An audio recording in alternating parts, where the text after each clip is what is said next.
Lucas capítulo 2.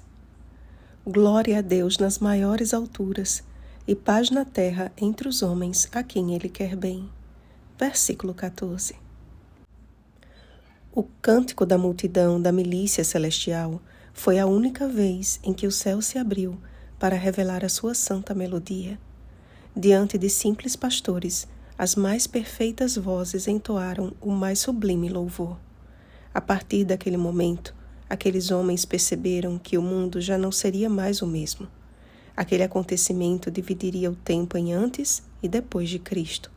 E após contemplarem o menino, conforme a palavra do mensageiro celeste, eles não puderam se calar e divulgaram o que lhes tinha sido dito a respeito do menino. O semblante deles era tão cheio de alegria e de convicção que todos os que ouviram se admiraram das coisas referidas pelos pastores. A mãe do Salvador, contudo, guardava todas estas palavras, meditando-as no coração.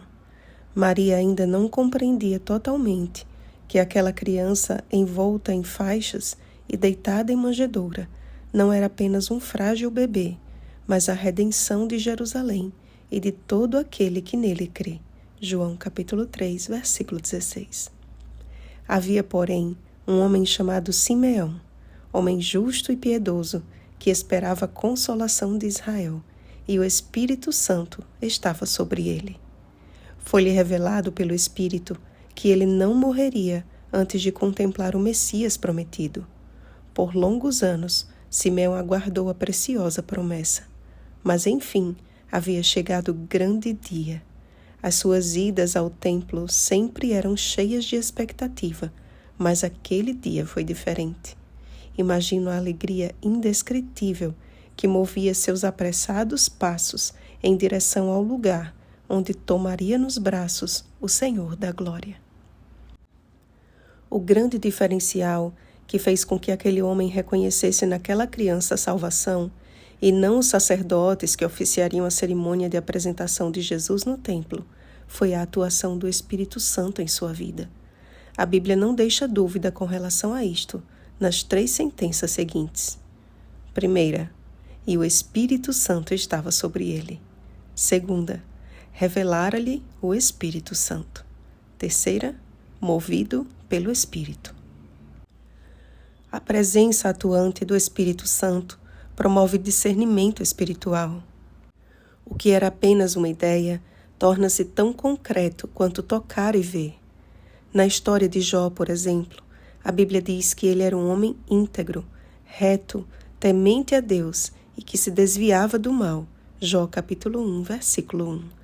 Mas foi apenas após a sua trajetória de terríveis provações que, diante da manifestação de Deus, ele declarou: Eu te conheci apenas de ouvir, mas agora os meus olhos te veem. Jó capítulo 42, versículo 5. Assim como o foi com Jó e com Simeão, o Espírito Santo deseja nos revelar a salvação que há em Cristo Jesus de forma palpável e visível. Vivendo nos últimos dias deste mundo de pecado, há a possibilidade de muitos de nós não passarmos pela morte antes de ver o Cristo do Senhor. Mas os nossos olhos só contemplarão a sua salvação se aqui estivermos prontos para recebê-la. Porque assim como profetizou Simeão a respeito da primeira vinda de Jesus, de que estaria destinado tanto para a ruína como para levantamento de muitos, assim o será também em sua segunda vinda. Muitos o receberão com o gozo de quem já o aguardava. Outros, porém, se lamentarão perante aquele que, manifestando os pensamentos de muitos corações, revelará as suas más intenções. A vida de outro personagem citada neste capítulo e sua prática constante complementa a nossa real necessidade atual. A profetisa Ana, que também aguardava o cumprimento da profecia, reconheceu naquela criança a redenção de seu povo. Sua expectativa por aquele momento era tão grande que ela não deixava o templo, mas adorava noite e dia em jejuns e orações. Oh, quanto necessitamos muito mais exercer tal prática!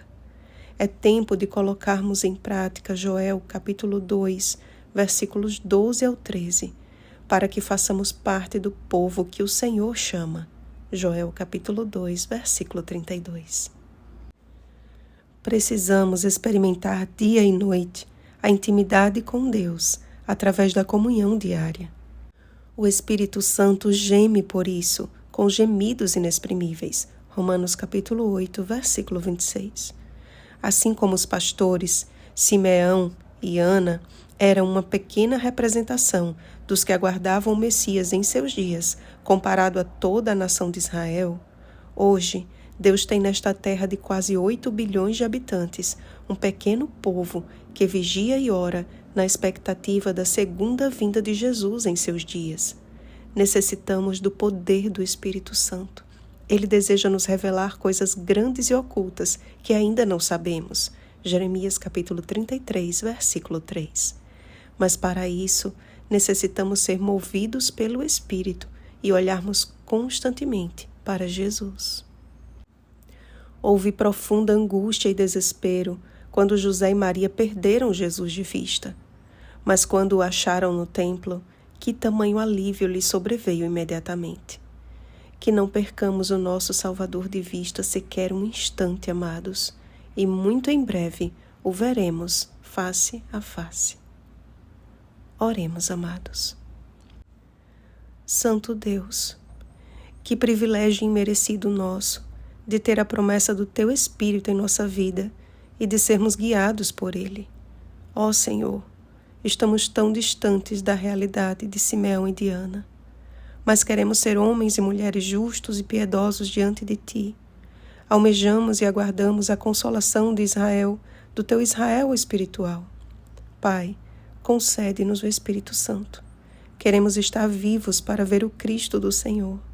Capacita-nos a falar de Jesus e de sua breve volta a todos os que o esperam para a salvação. Em nome de Jesus. Amém. Vigiemos e oremos. Um feliz sábado, habitação do Espírito Santo. Oremos pelo batismo do Espírito Santo. Oremos uns pelos outros. Rosana Garcia Barros.